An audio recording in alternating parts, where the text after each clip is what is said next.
O que vai acontecer com a Amazônia e como nós podemos defender a floresta? Está na hora de Vozes do Clima com Marcos Palmeira.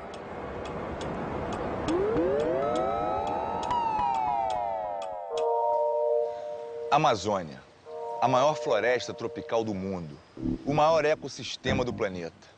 Infelizmente, já há muitos anos a imagem da Amazônia vem associada a desmatamentos e queimadas. Um patrimônio mundial ameaçado pelos interesses econômicos e a ignorância humana. Mas o desmatamento não bota em risco só a nossa biodiversidade. A Amazônia tem uma função fundamental no equilíbrio climático do Brasil e de todo o planeta. A Amazônia, ela é uma reguladora climática de extrema importância. Vários estudos indicam que se houvesse um completo desmatamento da Amazônia, diminuiriam as chuvas na Amazônia. Isso tem repercussões globais. A agricultura no Sudeste e no Sul vai ser impactada. A própria América do Sul e algumas regiões da Europa também podem sofrer com esse desequilíbrio. Muito provavelmente a geração de energia elétrica vai ser afetada. Muito provavelmente o abastecimento de água das cidades também vai ser afetado. No pior dos casos, a temperatura na Amazônia ao final do século estaria 4 a 6 graus mais quente. No mínimo, 30% da floresta desapareceria. E o resultado dessa reação em cadeia pode ser uma Amazônia coberta por savana.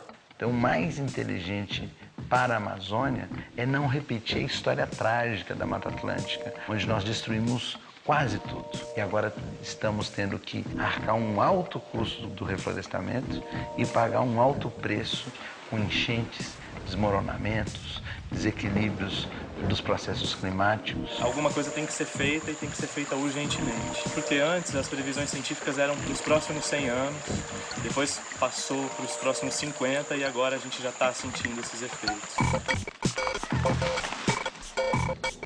No mapa do Brasil, a Amazônia é uma enorme área verde. Sobrevoar a região é ter a impressão de uma floresta inabitada. O que nem sempre nos damos conta é que essa floresta também é a casa de muita gente. Às vezes a gente fica com essa imagem da floresta intocada, né, com a fauna, a flora ali.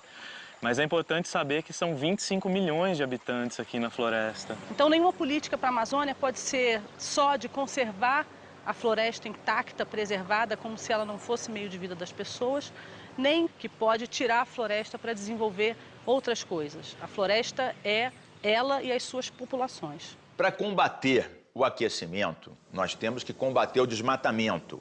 Isso significa fiscalizar por um lado e abrir alternativas produtivas por outro. Nós fechamos uma serraria ilegal em 1 hora, mas não criamos 50 empregos sustentáveis em 1 hora. A gente vende uma árvore de madeira por R$10.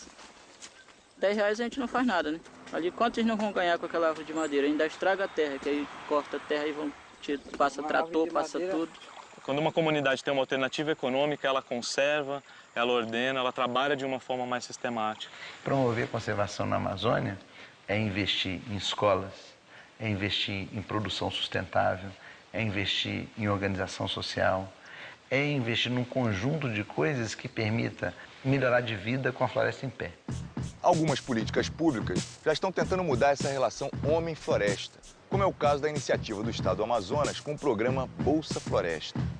A lógica do programa Bolsa Floresta está baseada num compromisso que as pessoas assumem de desmatamento zero, lidando com renda, lidando com educação, lidando com associativismo e lidando com a remuneração específica para as famílias que assumem esse compromisso de desmatamento zero. Uma floresta desse tamanho, com uma complexidade enorme, você pode colocar aqui 1 milhão de homens que você não vai conseguir fiscalizar. Não é esse o caminho. O desmatamento da Amazônia também é reflexo direto dos nossos hábitos como consumidores. Nossa falta de informação e negligência acabam fortalecendo um mercado baseado na ilegalidade. A engrenagem que move o desmatamento na Amazônia é uma engrenagem que tem interesses econômicos. O principal vilão da Amazônia não é o estrangeiro, é o brasileiro. Quem desmata a Amazônia são brasileiros. Quem consome os produtos do desmatamento são brasileiros, a sua grande maioria. Os mais de 700 mil quilômetros quadrados já desmatados na Amazônia brasileira cerca de 80% tornaram-se pastagens para a pecuária. O mercado de construção, da construção civil em São Paulo, ele é calçado pela madeira obtida de forma irregular. Não dá para tolerar mais a devastação. Você olha, por exemplo, para os móveis que estão dentro da sua casa. Por acaso você parou para pensar se aquele imóvel veio ou não do desmatamento da Amazônia? 80% da madeira ilegal gerada no Brasil, proveniente da Amazônia, fica no Brasil. Nós estamos sendo inconscientemente cúmplices da economia do desmatamento. Por isso, a Amazônia não é um problema que vai se resolver só na Amazônia. O problema da Amazônia depende do restante do Brasil. Daí a importância do manejo florestal, da madeira certificada, políticas públicas, por exemplo, o acordo com a Caixa Econômica, que só vai financiar habitações com madeira certificada e carimbada de origem, de manejo. O selo verde FSC, ele garante a rastreabilidade do produto. Então, a floresta é certificada, a serraria é certificada, a fábrica de compensado é certificada, a revenda é certificada.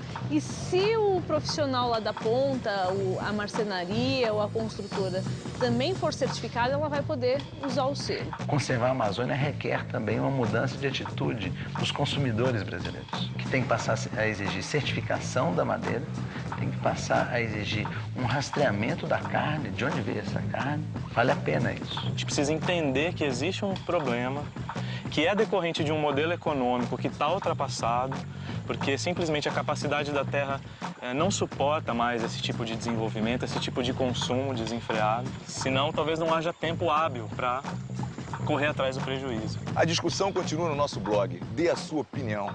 Na semana que vem, o aquecimento global muito além da esfera ambiental. A economia e o desenvolvimento do país são o tema do último episódio da série. Até lá! Como é que nós vamos fazer para crescer e reduzir o impacto ambiental? Bom, tem que pensar tudo diferente.